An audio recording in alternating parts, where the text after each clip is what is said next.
Balls are back. Yeah, they had us the first half, I'm not gonna lie. Oh, could be Wayne! I think I got my swagger back. Oh! I love it, baby! Them orange britches. Something about them orange britches.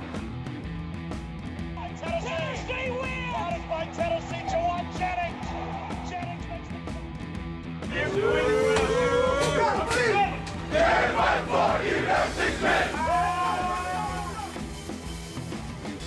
We just won a basketball game, and we're very happy right now. You found a way, okay? All right, now, what I tell you, okay? All right, this decade is going to be the decade of the Vols. You got me? Reddit to do and welcome into more important issues. It is Wednesday, September 9th. Football season's getting closer. Vol basketball's got to commit. I know a lot of people probably don't care about this. Vol golf was preparing. Also, I've actually want to talk about Vol golf a little bit because they've kind of got a cool, SEC golf's got a cool little deal. And I mean, I'm sure everybody's familiar at least with their facilities down close to campus. They're freaking awesome.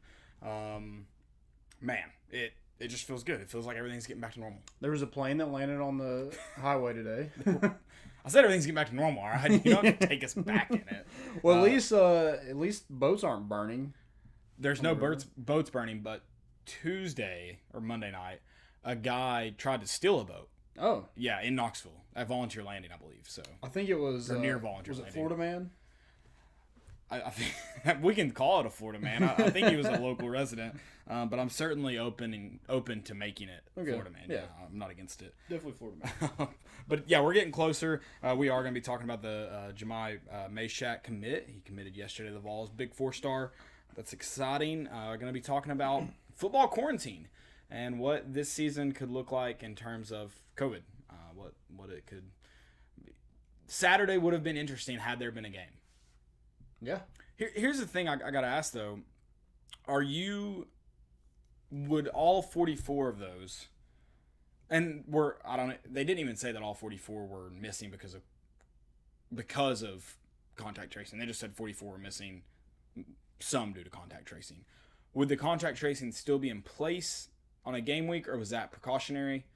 That was never really established. I don't know. Like, is that because it seems like the rule is like if you had contact with that person that tested positive due to contact tracing, you have to quarantine for 14 days. Okay, so I thought we'll talk about that, but that's kind of what we're going to discuss a little bit. What that could look like for the season, and what does that look like for teams if they've been together? You know, if that contact tracing comes back to 2 entire teams, that will be interesting to see how that plays out.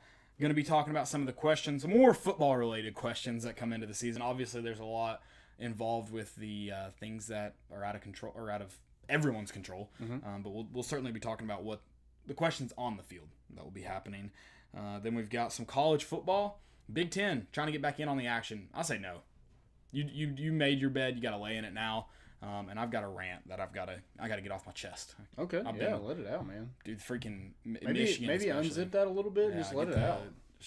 Let the taco. What do you guys think about that? This is not a full. That went down farther than I thought it would. This is not a full jacket. This is a quarter zip.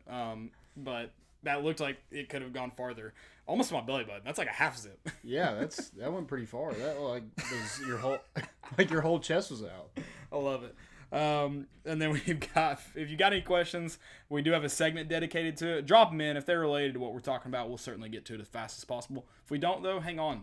We'll get to it. We got a segment dedicated to your questions. We want to answer, want to talk about what you want to talk about. So drop them in there. I'm getting on Twitter right now and YouTube. Landon's got Facebook covered, and we'll answer those questions for sure. And then we got some segments for you. Florida Man, Great Wednesday segment, and Stupidity. Yeah. Also, go check out our sponsors, Tennessee Tap House and Hound Dogs. Also, we have a new one, Blue Water Climate Control, the official HVAC service provider of the Volunteer Roadshow. And in the coming days, weeks, maybe, giving away a free furnace.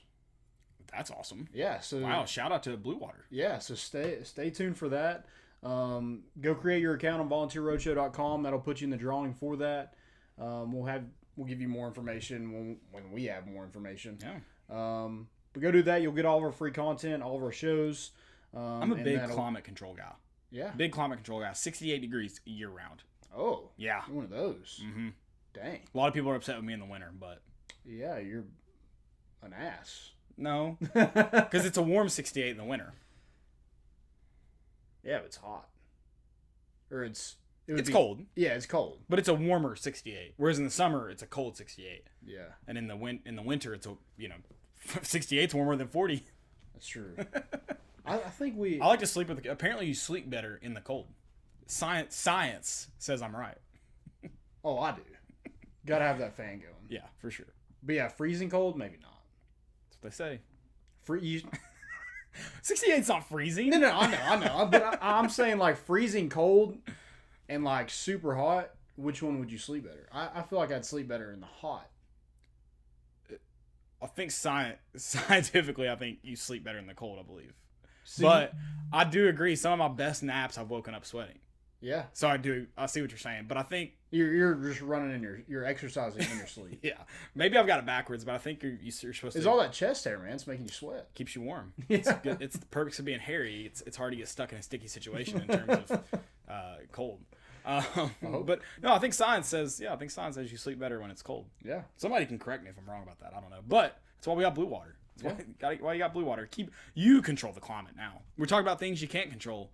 You usually can't control the climate, but with blue water climate control, you can. You can. That's not an ad read, guys. That's just facts. Let's talk about Jahmai Mashack.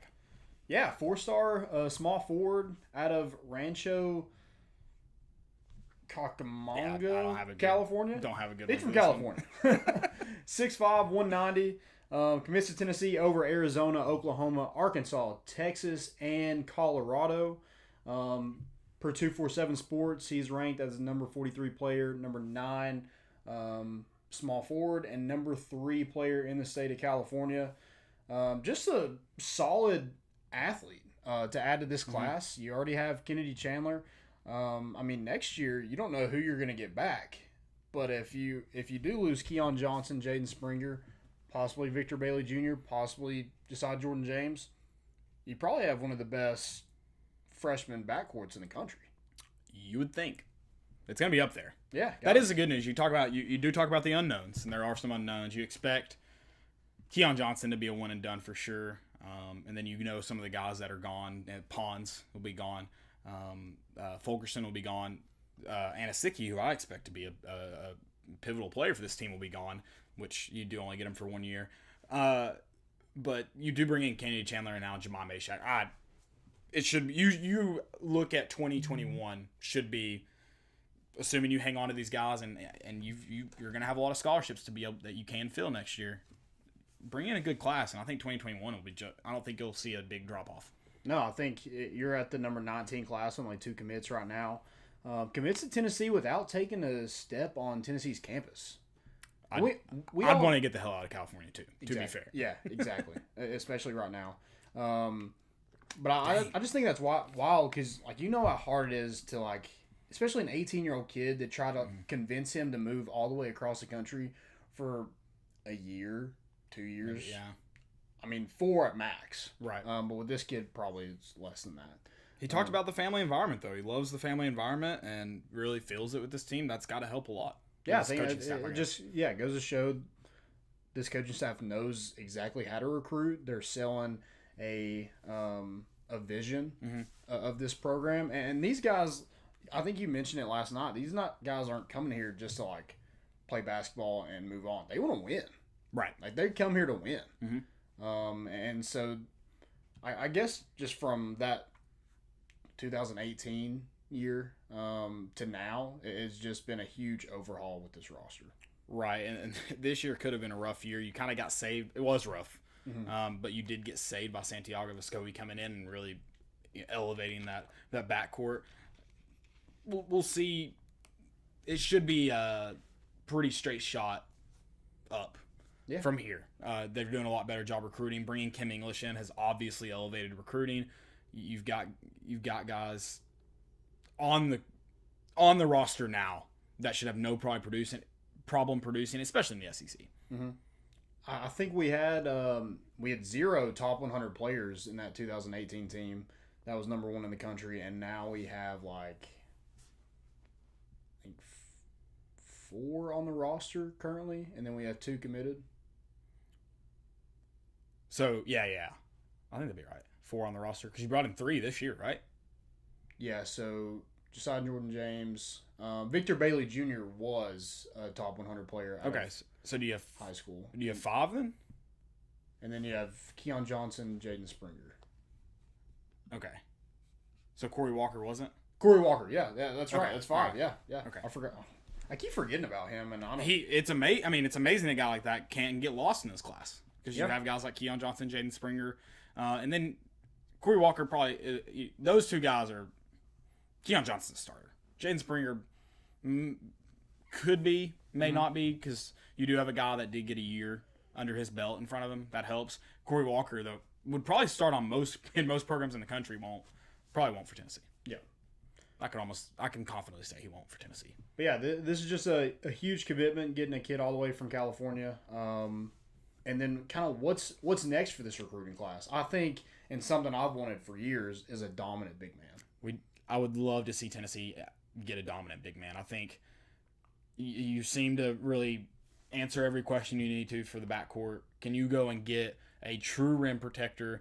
And I think this is what, from everybody he's recruited, I assume it's what Rick Barnes prefers, a guy that'll go in there and bang around too. So can you go get a rim protector that can, and I know that's tough to find, big men that can also go in and battle people, because typically when you see those guys growing up, they never have to really use their body to fight people. Right. It's usually just be above them. So if you can go find a guy that'll bang around in the paint and match his size, or just a guy that's willing to, because this coaching staff will get you there. Obviously, you look at what Grant Williams was able to do, and you can put Admiral Schofield there. You talk about Kumwa. It seems like he got a lot more physical as the year went along. He's got a long way to go for basketball, but he got a lot more physical as the year went along. I'm excited to see Anasicki comes in as a physical player. I'm excited to see where he goes. And we have a big man's best friend, and that's a dominant point guard. Yes. You want to score? Yeah. It'll happen. Yeah, he's going to get you the ball. He's going to set you up.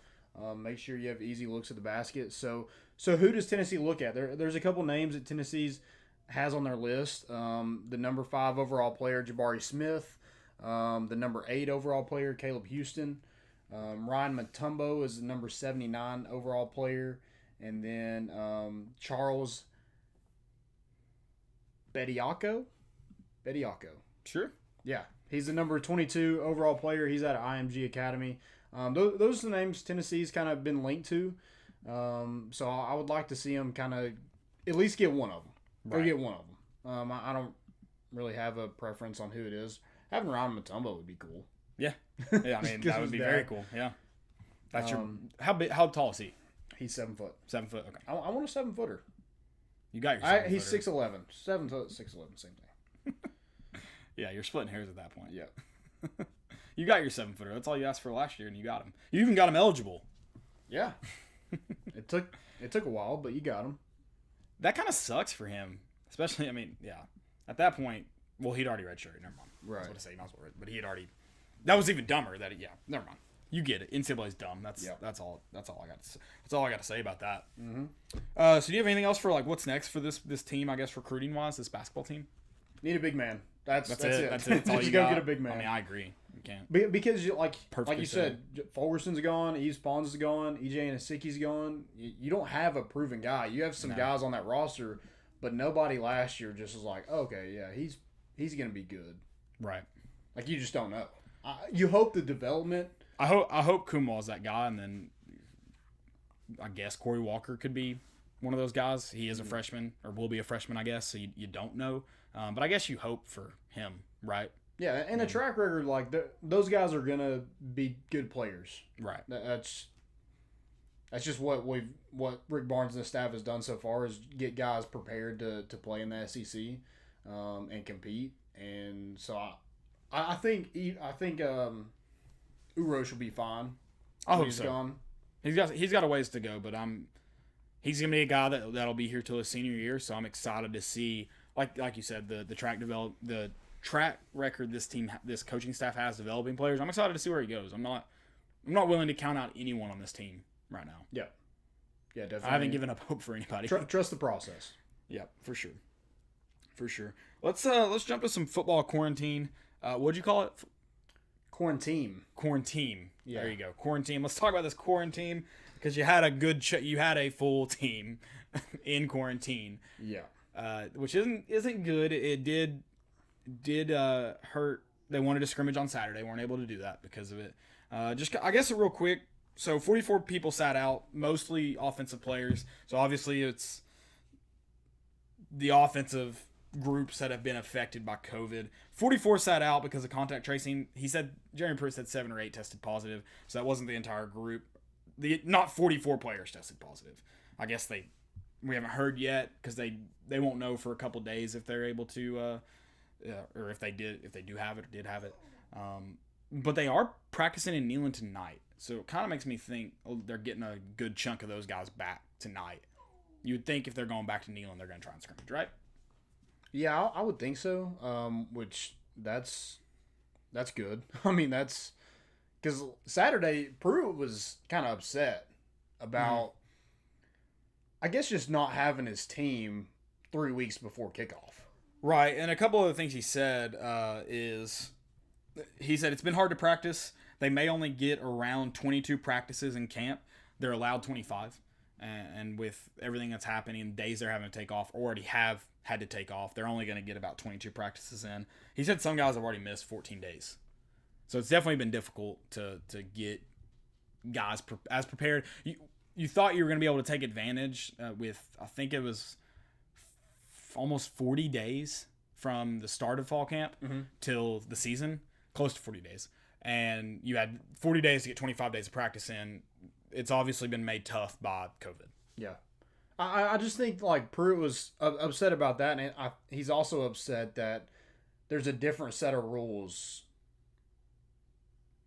for, like, every team in the SEC. So, like, it depends on what state. So correct? he alluded to that, but I think SEC released their own set of guidelines that are pretty, like, I'll see if I can look it up in a second, but covered pretty much the basis of that. Now, the contact tracing could be different. Yeah, I think that's what he's upset about. Is like these kids aren't showing any symptoms. Yeah. They're testing negative.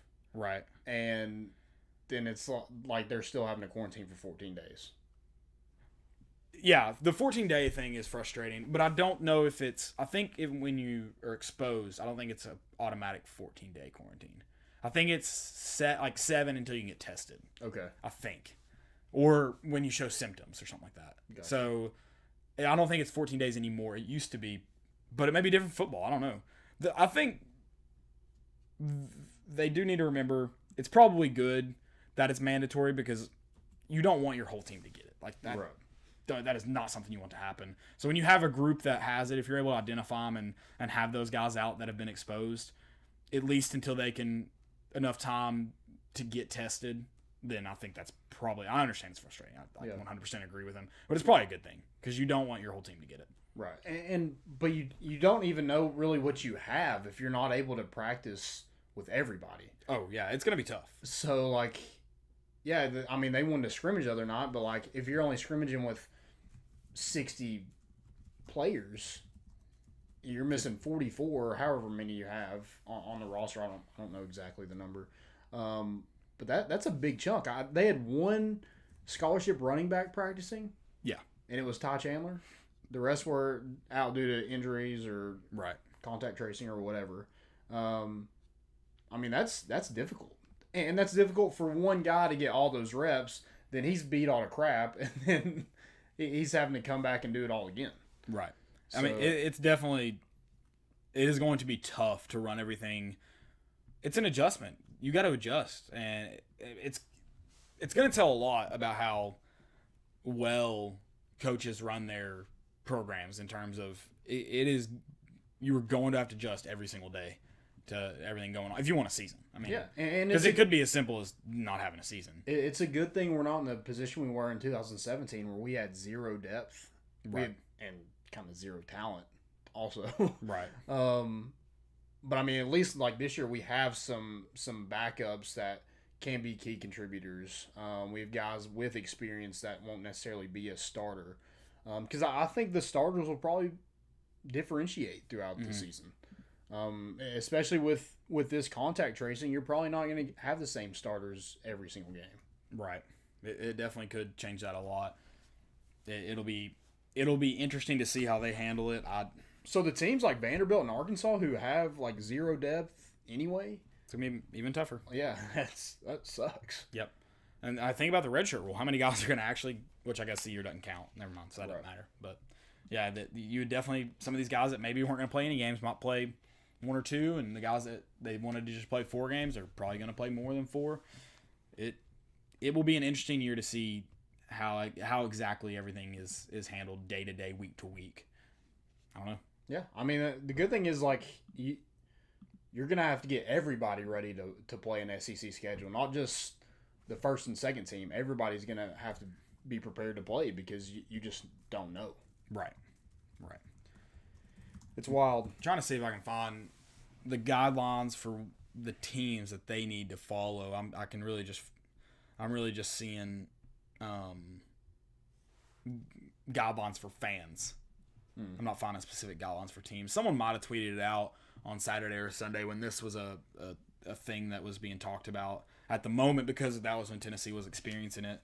Other than that, I'm really not sure. And Jerry Pruitt even did address, he's like, I don't think it's a thing of our players being irresponsible, but I mean, they're college students. They're probably at parties. They're probably going to go to a party. They're going to go out tonight probably, or be in a place where... Or they go to cookout, forget their mask in their car, and they get it at... I mean, you can get it anywhere. They're college students. I'm not asking them to... Whatever, I understand. I get it. Like, you're going to go to a party on Saturday night, no matter what the chancellor says. Right. And yeah, they're young kids. Like, they don't... Some of them probably just don't get exactly what's going on. Right. Until, like, down the road, they'll be like, dang, I probably shouldn't have went to that party. I should have just stayed in my room. They get a football season. They won't regret it. Right. I don't blame them. Whatever. Yep. I do know that they have to test the team in enough time to, I think, get the results back in 72 hours. And I don't know what the threshold is to cancel games. Like, I don't know if 10, 20, I don't. So, like, what does this season look like? Say Georgia, like, say JT Daniels is out for 14 days due to contact tracing. They're having to throw a freshman in there. They lose, like, 3 games in a row, or 2 games in a row. Like, how much is, like, it held against, like, the school? Or how much is, like, if they lose, how much is the coach going to be like, well, we had a ton of people out. It's an easy year, yeah. The losses don't count this year, man. Right, yeah. I'll tell you this. The only way the season's getting canceled is if Alabama comes down with it. Because then Nick Saban won't be playing in any games. Yeah. If there's a bunch of Alabama guys out there, Nick Saban ain't going to play. Yeah, if he's got a chance to lose because people are out, yeah, he's not playing. No, not a chance. That dude's too competitive. Yep. Too competitive. Let's move on to the on-the-field top things and talking about the questions that Tennessee faces heading into this season. I think some of my questions, who's in the D-line rotation? Mm-hmm. Is it the same guys from last year? Do we get Elijah Simmons, Amari Thomas, Dominique Bailey? Do any of those guys get a shot? Those are kind of who I want to see, like, who the starters are, and then, who's kind of in that rotation as well. I'd like to see big old 51 in there. Is that Savion? No, Elijah Simmons. Elijah, yeah. Yeah, he's another one that we didn't see a ton of last year. This is his last season. So is he in that rotation? He came in here you expected a lot out of him and just haven't seen much yet for whatever reason. Mm-hmm. I would assume just not practicing up to the standard that they expect. I don't know. Yeah. You just haven't seen him much on the field. So it's definitely not what he's done on the field to this point. I'll tell you this. The question that's been asked all offseason, and probably even definitely last season. Quarterback. JG met with the media. We're already starting it off. Yeah, I needed to. You threw in the question thing. JG met with the media, and he talked about some of the things that the fans have been thinking and why he's comfortable. He talked about the continuity. You have the same head coach, the same OC, the same quarterback coach. Just everything feels more comfortable. I think he used the word comfortable. Yeah. And he even talked about how his decisiveness has gotten better. He's been more decisive this preseason. And that's probably a lot of and I'm not saying he's going to go out there and just ball out and be a Heisman candidate or a quarterback of the year candidate. Or yeah, if he does, I'm going to be pumped. Yeah. But I'm not expecting that. But if you just get continuity, which I think is the word he used, if you get some continuity and some consistency at the quarterback position, I really like Tennessee's chances to be competitive in all 10 games. And then your record's probably pretty solid at the end of the year too. Yep. So. You find yourself in the game at that, or find yourself in it at the end of the game, you got a shot. Right. Give yourself a chance. I mean, is that kind of all we're asking with JG? Just give us a chance. I think it is. And it's more than just not losing the game. Yeah. Give us a chance. Yeah, we're not asking you to be Joe Burrow. Right. We're asking you to be a AJ McCarron. Just don't turn the ball over and get it to your playmakers. Right. Keep it simple, stupid. We've talked about that for how many days in a row? A lot. Everything. Just a lot of people trying to do extra stuff. We don't need extra stuff. We need simple. We need it done. We need it done simple. Right. Done simple means done right. David Newcomb. What's up, fellas? What's up, David? Hope you're doing good, man. 16 days till it's football time. You said technically 17. Hey, if your day's over and you're considering it 16 days, I'm with you, man. My day is winding down to an end. That's fine. 16 days. One day closer is good with me. Yeah, that's fine. But it's T. Martin days today. Tomorrow will be Peyton Manning days. Hey, I don't know when you go to bed, when you get off work. If you're about to go to bed and you want to call it 16 days, that's fine. I'm fine with it. Yeah, do your thing. I got this hat. I think I got it at the Vol Shop, but you can. Did I get it at the Vol Shop? I don't know. Alumni Hall. One of those. Or did you just get it off Bill Dance's website? No, I don't think I did, but I think you can get one from Bill Dance's website, and I think you can even request to get it autographed, which I wanted to do, but I think it was cheaper on Vol Shop. So I think it was like $4 cheaper, but hey, $4 is $4. Yeah, that's fine. But if you want to, and I'm not a big autograph guy, so I didn't want to get mine autographed. But if you do, I think you can. So yeah, that would be cool to have Bill Dance's autograph. Right, but then do you wear it? That's my issue with like getting hats and stuff autographed. I like wearing hats. So right. Yeah, I don't really like. I think it's kind of if you do it, fine. I don't care. But I don't want to get a jersey signed and then wear that signed jersey. It looks kind of tacky to me. Yeah, I feel like if you get a signed jersey, you frame it, hang it up or whatever. Yeah, there's a reason why you got it signed. So exactly. Don't wear it. Don't be getting Jello shot stains on that jersey. Actually, that'd be pretty sweet. To have a signed, you got to get it signed in the wherever you took the Jello shot at, or you get your the stain signed, or they get the stain signed. Yeah, Stain. That's Caleb's nickname, by the way. It is. I mean, I don't have a stain on this shirt yet. He usually on tailgates, if you see him like going into the game time, you're like, if you see him with a stain on his shirt, you know it's not even just tailgates. It's just any night out. I was gonna give you the benefit of the doubt. I don't care. I'm not afraid of it. Listen, I'm not here. I don't live on this earth to live a clean life. I just live a fun life. Okay. Stainless isn't fun. You're not stainless steel. I'm not. That's fine. Ain't nothing wrong with that. You got any more questions for this 2020 football team? These Vols? So I think Henry Riddle's on here. He said, like to actually hear about Tennessee sports. Great job, fellas. GBO, VFL. Hey, thanks, man. I'm about to talk about some Tennessee sports while you're getting to the next question. I want to know, and this is more of the coaching staff, I think it may be based on the play. I guess it is based on the players, too. With this coaching staff, I want to know how they handled the running back situation last year. Because the previous 2 years, they've been riding the hot hand, which I don't mind. I am a little bit in support of that in terms of if the player's playing good that day, roll with them. But I think, especially at the running back position, there's something to be said for letting a guy get comfortable, especially when you have players like Eric Gray and Ty Chandler, just ballers. I'd like to see them try to get a guy out there, maybe his first 2 runs, especially because we live and die by running dive on first down. Yeah. If those first couple runs aren't great, let them get settled in. Let's see what they can do in a game. Whoever your one is, Eric Gray or Todd Chandler, and see how that goes. I'm just curious to see how they handle it. Because I think, again, that continuity we're talking about with this coaching staff, continuity at running back, how do they handle the running back position and the playing time and the touches? I'm curious to see that. I wonder who's like in charge, because I'd like to think they would do, like Jim Chaney would be in charge of that, and they did it like they did at Georgia, where they used Swift and who was the other guy that they had before that? Michelle? How long's Tony Michelle been gone? Those running backs all run together. And then you had, what's his name? Chubb probably left before Chaney got there, wouldn't he have? Maybe he was there 1 year. And then the Muscles dude, what's his name? Holyfield. Yeah. I don't know. It could be a running back coach. It could be, it could have been any offensive coach that's on the field. Maybe they do it by... Or maybe it's different because Jay Graham's here this year. Yeah, maybe the running backs are calling themselves out, and it could be them. I don't know. Space Mountain on YouTube said Gray first team, Chandler second team. I think that's right. I think Gray is the one back. But again, last year 1 and 2 meant nothing. 1, 2, and 3 meant nothing.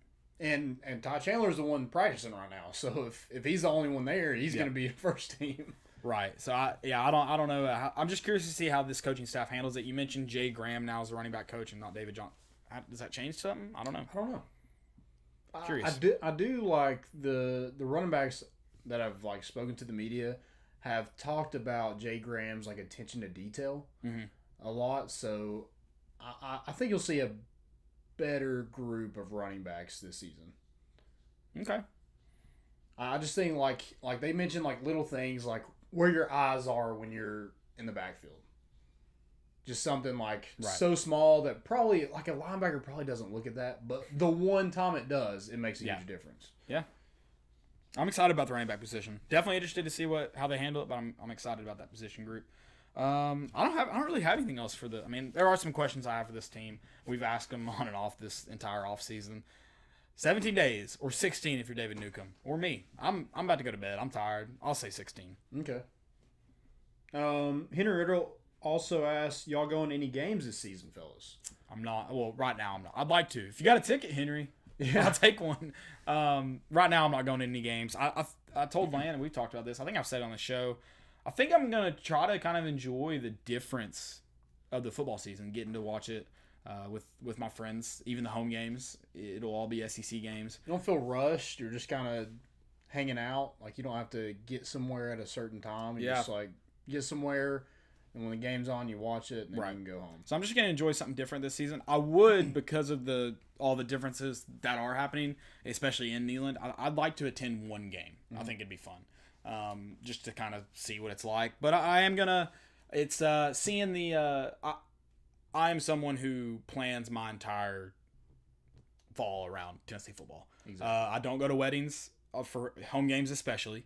Away games, depending on – the time I might go. Home games though, don't even waste the money to send me an invitation. Yeah, that's how I am. Like I'm tailgating all day and going to the game. If I'm in it, that might be. We'll have a talk. Don't count me in. But I think like most of the ones I'd be in, like they know not to put me in there, or they know not to schedule a wedding at that time. Exactly.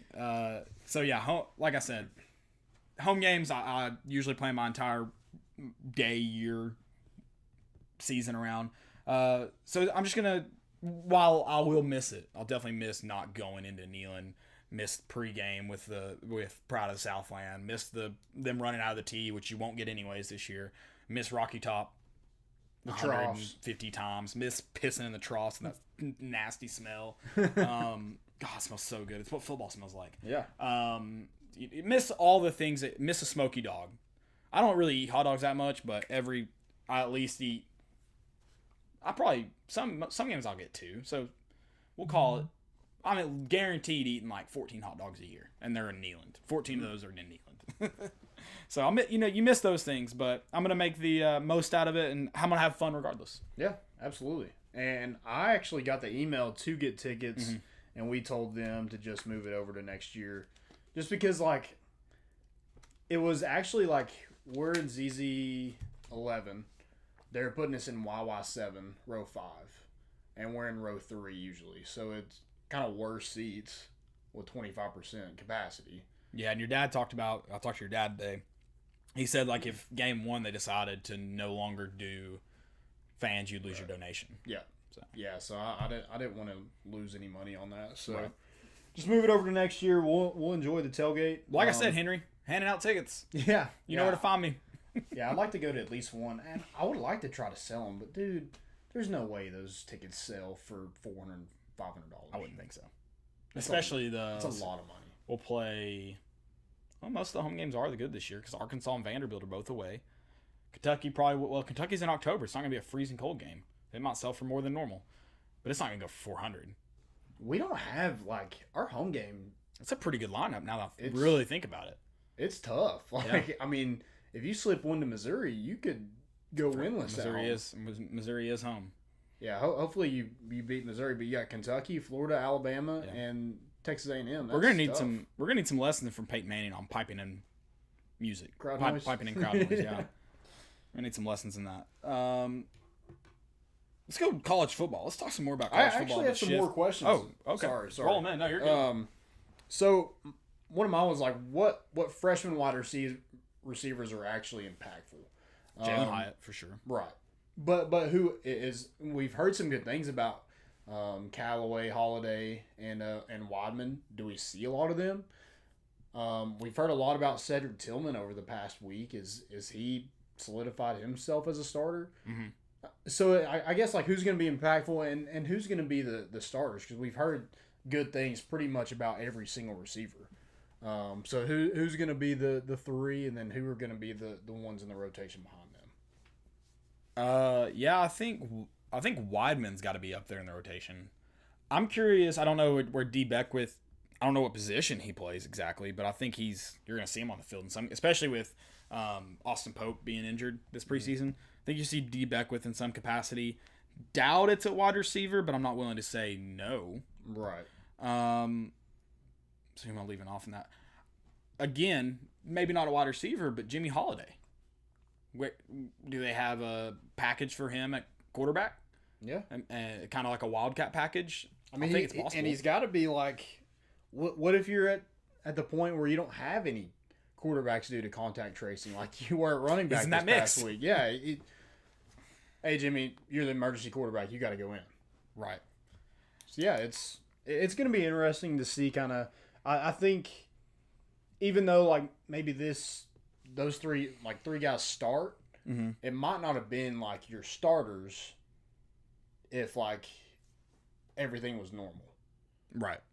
But when you have guys missing 2 weeks of fall camp, that's a lot. Yeah, it is. Especially as a freshman. Yeah, someone mentioned, I think David might have said, have we had a full contact scrimmage yet? I don't know. They scrimmaged a little bit on Saturday. Right, but with what they had. But you had a lot of offensive guys gone. Yeah, so I don't know. And you want to scrimmage as much as possible, get contact in, because you don't want to look like Navy the other day. Dude, what the heck? That was awful. What about, I liked what BYU did, though. They were playing linebackers at safety. They were getting as many guys to stop the run on the field as possible. Yeah. Because I love it. That's what you got to do. I love what BYU did. Yeah. They seem to really execute their game plan well. And who starts opposite of Kevon Bennett? Is it DeAndre Johnson? That's a good question. Is it Roman Harrison? Is it a freshman? Morgan Joseph? Tyler Barron? It's probably DeAndre Johnson game 1, right? I would think Roman Harrison. Oh, okay. They have said a lot of good things about him. That's who I would go with. I just think he's more athletic. He's probably got more upside. Now, if you're just going safer, maybe DeAndre Johnson is a safer bet. Yeah. But if you want more upside, I think Roman Harrison gives you a lot more. And I think Morgan Joseph could be the starter by the end of the year. Yeah, he could. I think a lot of people are hot on him. So huge. Yes. That is correct. And then, what does the offensive line look? I mean, we kind of projected who the starters would be, and possibly 3 of those guys might not even be your starters come game 1. Yeah. Wanya Morris, apparently, Jameer Johnson is pushing him. We just need them. They've got to be our most consistent group. They've got to be. Yeah. Calvert is pushing Darnell Wright, and then if Cade isn't cleared, then Jerome Carvin's probably your guard. Mm-hmm. So yeah, it could be. We're like, yeah, these are going to be our starters. We have what was it, 4 or 5 stars and a 5th-year 4-star at center, Right. and now maybe 3 of those guys won't even be there. I don't know. I mean, I think a lot of it has to do with like who's been practicing. Yeah. And is Cade gonna be free? Are we gonna hear something about Cade? Like, I just don't play understand. him. The year doesn't count. Just play him. What is? Oh my gosh, I Play hate him. NCAA so much. Roll him out there. Play him. Play him. Pruitt, I know you're listening. Play him. College football. College football. So you mentioned Navy BYU. That was shellacking. Oh yeah. It was such a bad game. They kept Bill Belichick on for like 40 minutes, which it was fun to hear him talk. But like, because he's got a lot of connections to Navy. His dad coached there. He spent a lot of time around the Navy football program. So it was interesting to hear him. Anytime you get to hear Bill Belichick talk about football, it's good. But it was also interesting during a Navy game. You could tell they did not care what was happening in the game because they had him on the phone, not really talking about much of going on in the game. Mm-hmm. So that should tell you all you need to know about how that game went. Dude, oh my gosh. It was so bad. 55-3. BYU's only playing 8 games this year. Dude, I'll fire that coach. The Navy coach? I don't care how successful he's been. You don't do any contact. You miss all of spring and don't do any contact up until that first game. Like, what was that? So was that a decision made by him or was that a decision made by the Naval Academy? I don't know. If it's him, he's got to be fired. I'll fire him. Because, like, what is that meeting like? Like, all right, guys. So I just think we shouldn't tackle at all until that first game. That way we'll be so, like, we'll be, like, thirsting for tackling. We'll just tackle everybody. You knew you weren't going to win, right? You had to know you weren't going to I'm win. just like, man, that was... I mean, BYU isn't a bad opponent, but they shouldn't beat you 55-3. Bingo. Yep. Ouch. Fired. Fired. We get another good week of college football, though, this time with ACC and the Big 12 kicking off this week. Yeah. So it's a full slate. Miami and UAB are tomorrow night. Who's the Thursday night NFL game? It's the Chiefs and the Texans. That's a good kickoff. Yeah. Titans on Monday Night Football. Well, the Texans, hopefully Deshaun Watson just carries them because they just trade away all their good players. They did trade away all their talent. That's unfortunate. And they got besides J.J. Deshaun Watt, Watson. but he's going to get injured? Yeah, he's hurt, probably. Hey, already. JJ. And then Saturday, there's plenty of good ACC games. Obviously, it's conference only. I think the Big 12, I think most of them were playing their non-conference opponents, though. Yeah, that's what it looks like. I don't think there's any Big 12 conference games. Nope, there's not. One that's interesting is Coastal Carolina and Kansas. Yeah, Coastal Carolina beat them last year. Yeah, and It's at 10 p.m. Yeah, I was like, what? Golly. Dude. I agree. It's Kansas insane. is like west, but it's not like West Coast. I think that's 9 p.m. for them. Yeah, 9 p.m. for probably. them. That's ridiculous. There's a lot. I mean, there's several of these games that are. Louisville starts at 8. That's Eastern. Yeah. Clemson they're over Eastern. Wake Forest. The line's at 33. Golly. Wake Forest is bad. Florida State and Georgia Tech will probably be a decent game. I don't know much about either team. Duke and Notre Dame. Duke and Notre Dame should be a good game. Syracuse and North Carolina. North I Carolina's don't know. a 22.5 point favorite. I'm not bought into the North Carolina hype. Oh, no. God, no. So I think that could be a good game. I think they got a good quarterback, but I don't know, like how good would they be? Like, I think they would be like Kentucky in the SEC. Yeah, probably. Probably so. So here's my rant. We talked about all the games that are happening. Are we going Big Ten? Big Ten. Oh. What a bunch of freaking cowards. What a bunch of cowards. Two, maybe 3. Nebraska and Ohio State, though, right? Were the only ones that wanted to play. Mm-hmm. Everyone else, every other president voted no. You don't get to play. You canceled when you didn't have to. I've been saying this since March when everybody was just canceling. Yeah. Immediately. Postpone. Think about this. You could have postponed, and apparently Michigan football may have been practicing this whole time, is apparently the rumor. But you could have been postponing this entire time. And last week, when you decided to start, when the president called you, you knew the entire time the president supported to play. The president of the United States, not the president of any university. You knew he supported the whole time. So what could possibly, you get a call and you're just like, oh, thank you for calling me. I now know that you want him to play. Thank you. We're playing. What's changed? Postpone it. And then which nothing's changed even then. And then last Monday you could have gone, all right, you can start practicing. We'll start in a month. And you're started by the end of November or end of September. Yeah. You can't start on Halloween and expect to be part of the NCAA season. No, they'd be like, we're going to play 3 games, and then we'll have somebody in the college football playoff. No. It's absurd. You canceled, and you ruined it for your conference. You're done.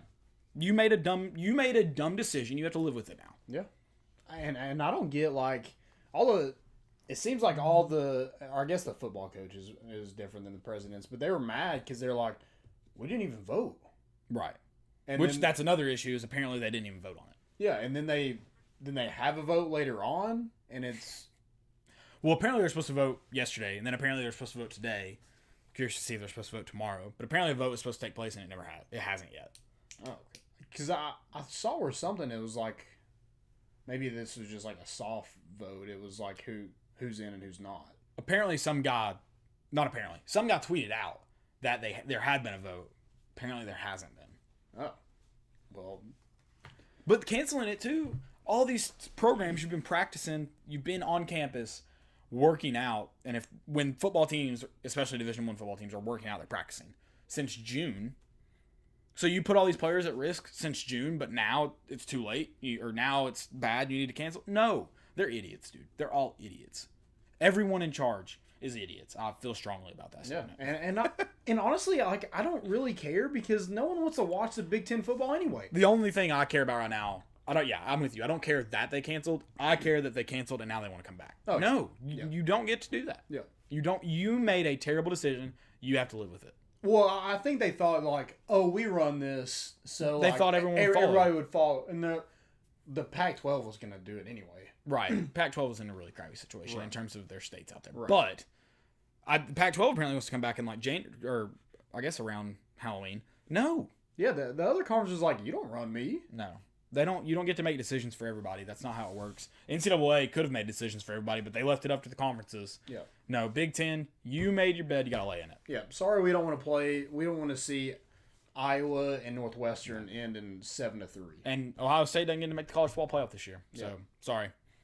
And if they do come back, they better be required to play 8 games to make it to the college football playoff. Yep. Anything less, you should not be allowed to get in. They'll play one non-conference, and Ohio State will play like South Alabama. Was it? Oh, where did Southwestern Louisiana State University? Is that where Bobby Boucher went? Mud dogs. Yeah, no, you don't get to. I hate the Big Ten. I hate everything about the Big Ten. They're cocky. They're terrible. They have some of the ugliest uniforms known to man. It's slow. Nope. I will allow Nebraska and Ohio State to join the Big 12 for the season and play. Yeah. But everybody else? No. They tried. Yeah. They tried.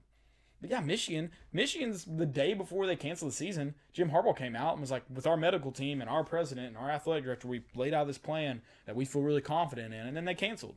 And it's like, well, you look stupid because they made Jim Harbaugh look stupid. Jim Harbaugh made the school look stupid. No. Space Mountain said he thinks Penn State wanted to play. I don't remember hearing that. He did say he hates the Big Ten also, so good. That's a good position to have. He also said go Coastal. Yeah, dude. F Les Miles. Go Coastal. You like that field? No. I do hate that field. It's not as ugly as Boise State's or Eastern Washington. Because it's almost green. It's almost green, but I just hate it's tacky. It's tacky. Why can't it be green, man? I would like to go to Coastal. That would be a fun college to go to. Would be a fun college to go to. It's, fun and trashy. It is on Myrtle Beach. That's true. But Coastal would be a fun school to go to. You're right. But it's probably a lot. I don't know this for sure, but I would assume it's probably cheaper than like FAU. So it's like I would assume. I don't know. They're probably both state schools, but I don't know anything about them. I have no clue. I'm surprised they're going to Did Kansas have to go and find them because they played last year at Kansas? Surely they wouldn't schedule them 2 years in a row on purpose. or maybe this was just like a try to play. Yeah, like Kansas, like their other non-conferences, drop their right. season, Yeah. and so they picked up Coastal. Mm-hmm. I would guess that's what had to happen. Yeah, that's probably Okay. Nah, I don't have a clue. Matt Hatter, baby. I do kind of like Les Miles, I'll be honest. He makes some dumb decisions, but hey, he stands by his decisions. He has a freaking backbone, unlike the Big Ten. It's true. So It's true. I respect dumb people if they know they're dumb. Yeah, he didn't want to go and eat the till grass, the till turf. No. He wanted to stay in Kansas. Right. Do you have any questions? We got any more, or any questions from earlier? Any questions get dropped in? Let me see.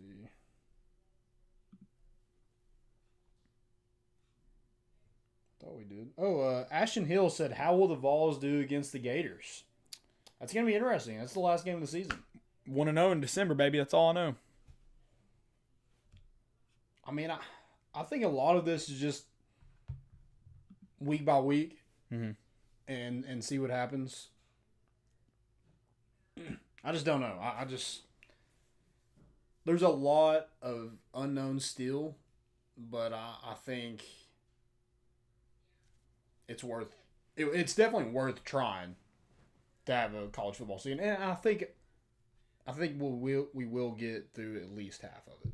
I think the SEC will make it all the way. Yeah, I think the SEC will. I think so too. So I'm reading Coastal on their website said they were supposed to host Kansas this year, but the Big 12 will not allow their teams to travel to non-conference.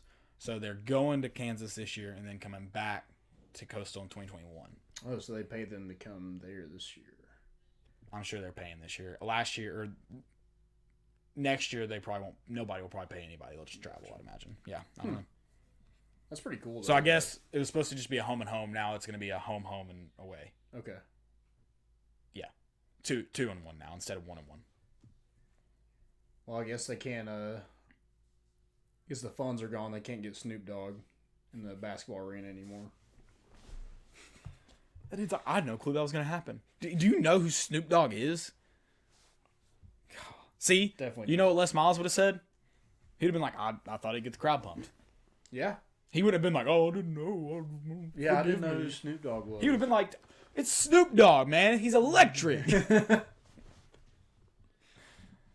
Oh, Les Miles is the best. I hate that LSU got rid of him. They did suck that first year. I hate that they got rid of him and ended up working out. I like but that makes me mad. Yeah. I was hoping that would come Dude, and bite them. is LSU going to be good? Because I thought they were, but they've had a lot of, like, Jamar Chase opted out. Yeah. The defensive tackle, who's a first rounders, opted out. They do have a pretty easy non-conference or non-divisional. Yeah, right? they do. Yeah, I'm sure they're protected. I think them and Alabama both got it. I think they play. All they play the four Florida. teams got good. Yeah. Any other questions? That's it. Some Florida man in here. Some Florida man. I want to do. Also, well, let's talk about the ACC wanting to get the I like that. I know you don't like it. I like it. So all Division I basketball teams to be included in the NCAA tournament. I originally was like, what? There's 347, right? Because it sounds absurd. Let me look it up. Okay, I thought it was like 300, like almost on the dot. I think it's around 350. Okay. Let me I look think it up. 347 might be the Division I college basketball teams. So originally I heard it and I was like, that's absurd. And then 347. You're right. Okay. So let's do. It doesn't add up even. It doesn't add up even. So you'd have a play-in game. So let's do 346. Still doesn't really. You still have to have a couple play-ins. Do it by 4. What do you mean? Because you'd have to. Well, you drop Oh, but you're half. doing- You would half it every time, and so it would take you you'd have some play in, so you'd have an extra game, but really just 2 rounds to get down to the 64 teams, original 64 teams. I just don't like. What's the point in the regular season? Well, so what I like about it is pretty much what you're doing if you include them all is you're making the conference tournament a part of the national tournament. Because it's pretty much every team has a chance to advance to the. Does that make sense? Yeah. So they could advance. So like a team. So it helps like the smaller schools because they Right. they have a better shot, I guess. Better maybe if they got a lucky draw. Yeah. Yeah. But at large teams, that you just killed yourself. No, because you could get a lucky draw and you could get some crappy teams. That large, it would help. So you. if you're doing, It would help bubble teams. All the bubble teams would get in, and if you get it's on the luck of the draw at that point. So I think you protect because, like you said, what's the point of the regular season? You still have, your top X teams, and you draw them in, you put them in, you place them in, and then I think after that, the lower tier teams you just throw them in there, yeah. seed them. I don't know. I just think like it's already difficult to win that many games in a row anyway. Yeah, but you wouldn't really be changing. You would only be changing it. You'd only be adding 2 games, and they would more than likely be against lesser opponents. And they're already playing those conference games against better opponents the week before the tournament starts. That's why I was like, as long as you get rid of conference tournaments, I like it. You have to get rid of conference tournaments. Right. And I'm okay with that because you just asked what the point of playing the regular season is. It's dumb that pretty much whoever wins the conference probably get an automatic bid regular season, and then whoever wins the tournament gets an automatic bid too. I think that's stupid. Regular season does not. Right, but if you win if you win one of the Power 5, Power 6, Oh yeah, you're in. you're in. That's what I'm saying. So pretty much you're giving 2 teams an automatic bid. So you would break it down where it's like it's pretty much normal for everybody else, and then the other conferences are. Then I'm just like, why don't we just keep it the way that it is? No. I would seed. So like Tennessee would play like a 32 seed. Yeah, if they were 1. Yeah. Yeah, they would get like if whoever the 1 seed is. So you'd have to have a couple like play-in games. So like I said, the bottom tier teams would have to win more games to get to the end. Like they would have a couple games before they got to the big dogs. But that makes me nervous though. I don't want to play any more games. Like you wouldn't if you're a good team. You'd be playing the same amount as a conference tournament. Like you'd be playing probably less games technically. Yeah, but if you're already in before the conference tournament starts anyway. If you already have probably an at-large bid, then like it's gonna be more difficult. Yeah, I mean, you have to probably play more games. But you're playing like UTC or Asheville. Still, we lost to. I mean, yeah, but isn't that what makes March Madness fun? I just like keep it simple, stupid. This isn't. But to be fair, this isn't making it absurd. I feel like what making it absurd is playing. Then playing every conference. What do you do about brackets? Like you can't expect. No. Oh, that would be. What do you mean? That's what March Madness is about. It's madness. But there's no way anybody gets any a perfect bracket. How many people? How many times does anybody get perfect anyway? So exactly. So it's gonna be like, who's gonna do it if there's no? It's March Madness, not March. Yeah, it makes sense that it happened. Here, so soccer does this pretty much with the FA Cup in England and the U.S. Open Cup. So the U.S. Open Cup is every professional soccer team from top to bottom, like MLS to NPSL. Like it's all leagues play for the U.S. Open Cup. So it's similar to that. Yeah, I just think that the NCAA tournament, like that's something like a goal that people want to get to. Right. So now you would just have. You wouldn't have any more NCAA tournament banners. You would have like round of 64 banner. Or whatever. Round of 60 whatever banner. Yeah. It would be laid out very, very similar. So it gets back to that. You you said, what's the point of playing? I hate playing regular season conference games. So we play a lot of opponents twice and then go and play in a tournament. It's like, pick one or the other, I feel like. Either play them once and then play a tournament, or play them twice in the season and be done with it. So that's why I hate conference tournaments. I think they're stupid. Yeah, So just get rid of the conference that. tournaments. I agree with that. So I think you could throw everybody in there. And then I think what would be fun about it is you could have like 2 teams from like the Sun Belt or the Southern Conference making runs. I think that'd be fun to watch. And I don't really like. I'm kind of with you. I don't like the regular season and like champion, and then you have a tournament champion. Right. I kind of like how football does. Like the 2 best teams play. That's the winner. That's right. And I wouldn't mind that. I mean, yeah, you could do that. That's a possibility. But again, you get into the way it's structured right now, you can play 3 teams twice. So there's no divisions in SEC. So if Tennessee and Kentucky or Tennessee and Florida were the 2 best teams, they're playing for a 3rd time, which could happen in the NCAA tournament, but they would have to win, 2 or 3 games before that happened again. Yeah. I don't know. I like it the way that it is. 347 teams sounds a lot. I think it sounds like madness. Yeah, it sounds like I don't want to fill out a bracket because there's 347 teams on it. What if you just filled it out when it got to the round of 64, like normal? But if we're doing it like normal, what's the point in like adding these teams in it? Because it gives the lesser teams a better chance to get there. If they suck, I don't want them in the. But they don't suck. They're getting knocked. So like if you have 2 good teams, in teams that are good enough to beat like an Arkansas. Well, Arkansas is supposed to be good this year. Vanderbilt. No, they're terrible. I was about to say, yeah, that's not. South Carolina. Okay. So they're good enough to beat a South Carolina, but they never get a chance to advance because South Carolina, they probably have the same record. Well, they might have a slightly better record, but they play in the MWC.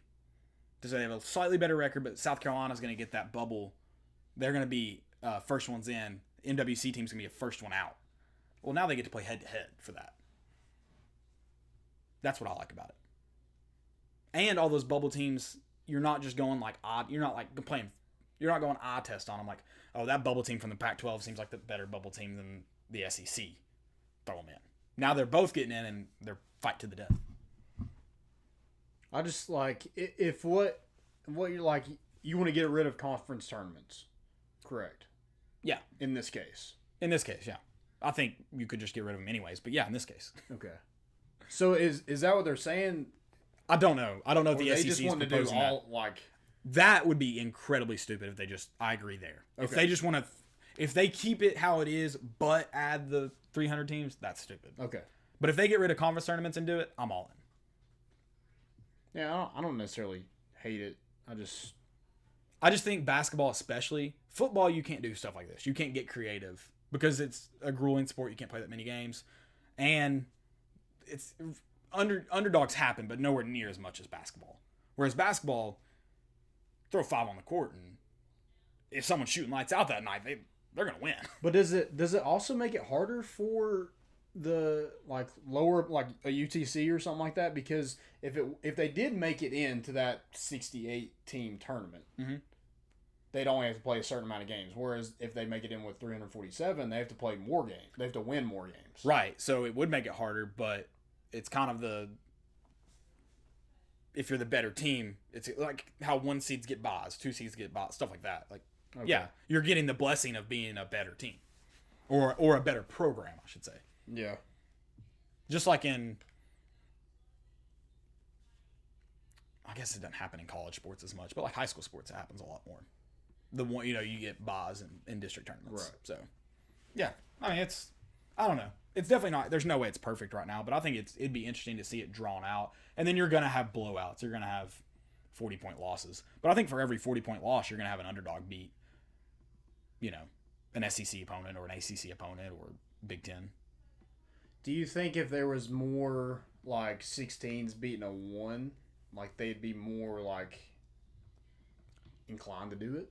Maybe, but I don't think the thing is because you don't want to lose. Like, you don't want like that first couple weeks like no one to watch it because that's all it is. right. So that's why I think you would give those higher teams at least like a first round bye, which is fine with me. Because I mean, like I said, I think the conference tournaments are stupid anyway, so I don't care about that. So you'd really just have like the lower tier teams like a conference tournament, but maybe if like the MWC is better than the Sun Belt, well now you're gonna see more Sun Belt teams advancing rather than just the conference champion getting into the NCAA tournament. So why don't you do this? Why don't you have a so you take all those like non-power 5 or at-large teams or whatever. Yeah.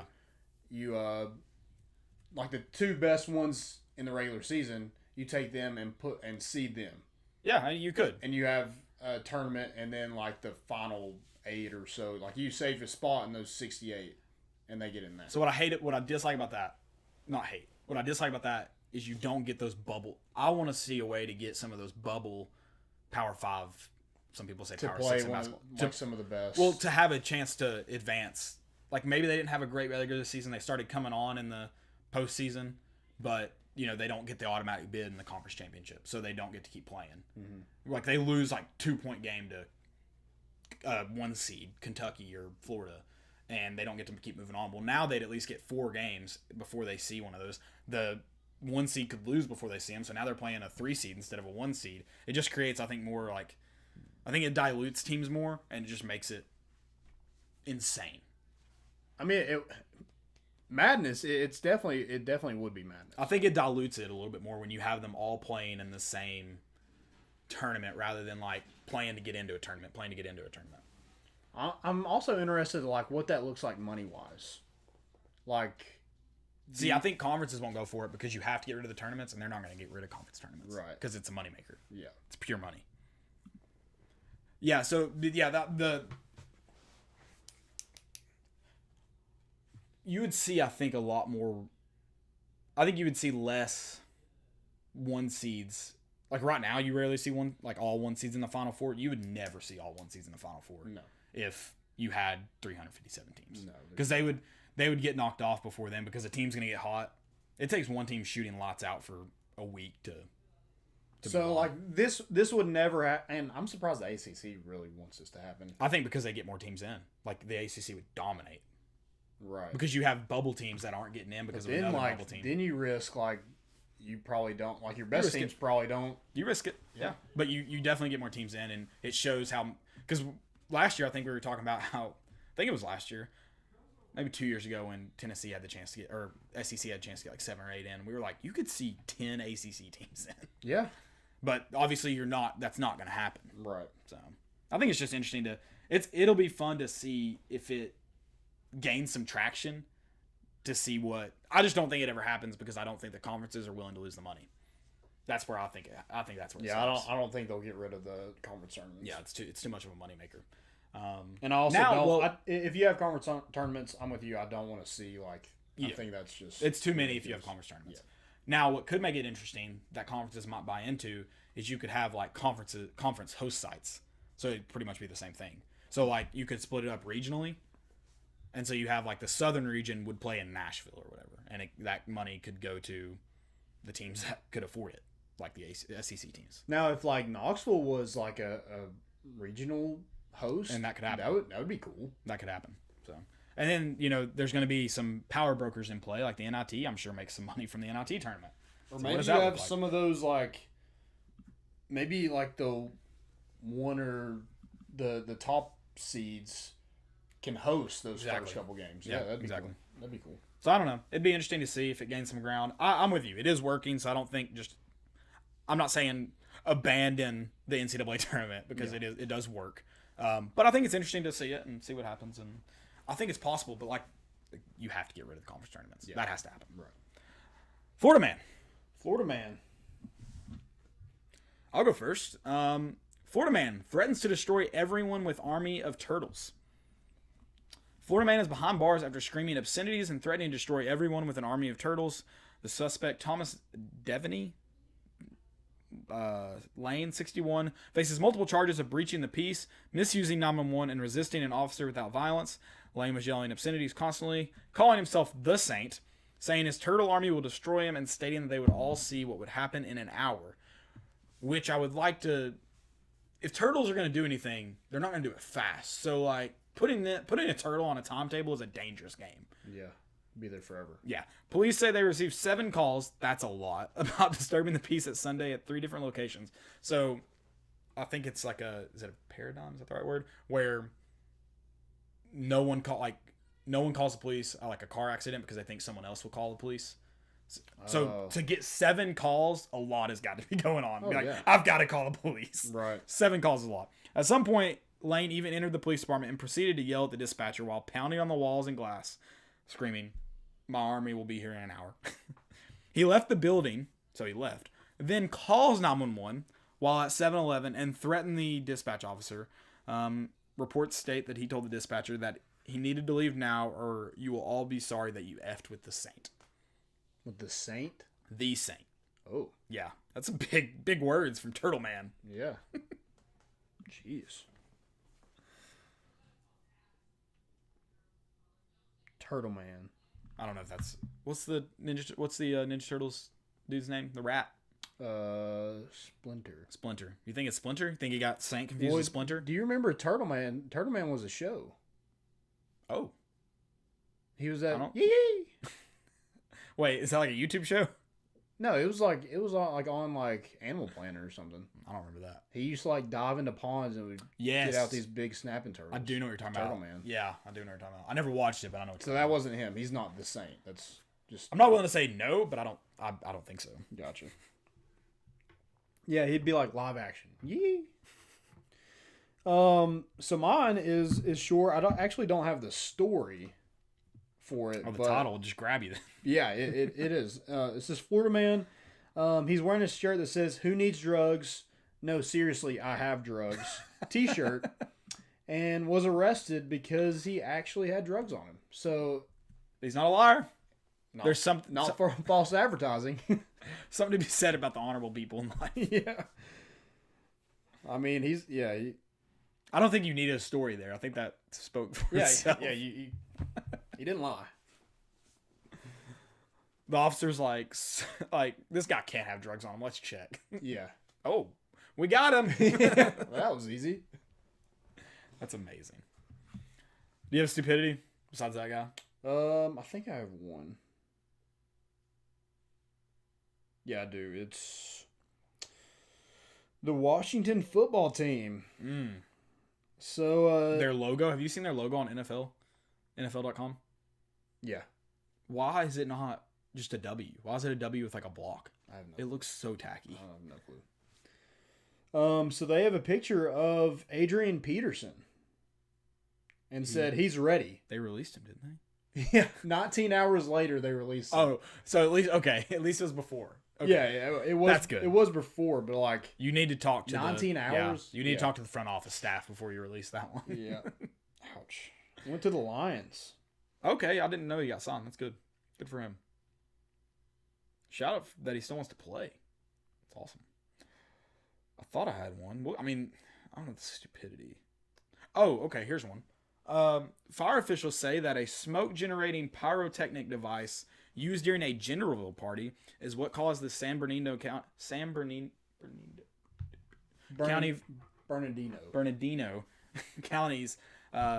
fires in Southern California. Gender reveals, they're the worst thing to ever. Like, that's what's made 2020 so bad. There's so many gender reveals. Was it a boy or a girl? Was that? I don't think it was included. Neither? I think that was hell. I think that was like the big deal. Was like, okay, we get a fire, but we still don't know the gender of the kid. Shit. We knew we should have wrote it down. And then I've got Joe West, the umpire, of course, ejected Nationals GM Mike Rizzo for not wearing a mask in a suite by himself. Did you see the video? Yeah. So I expected him to be like on the field, chewing the umpire out, which He I was was like, literally just sitting. Should've got it. There was nobody in a suite around him either. and I don't think he was like yelling. Like I don't think he was causing a scene. Joe West just looked up there and he was like, "Gotta go." Yeah. Absurd. Officials, man, they just.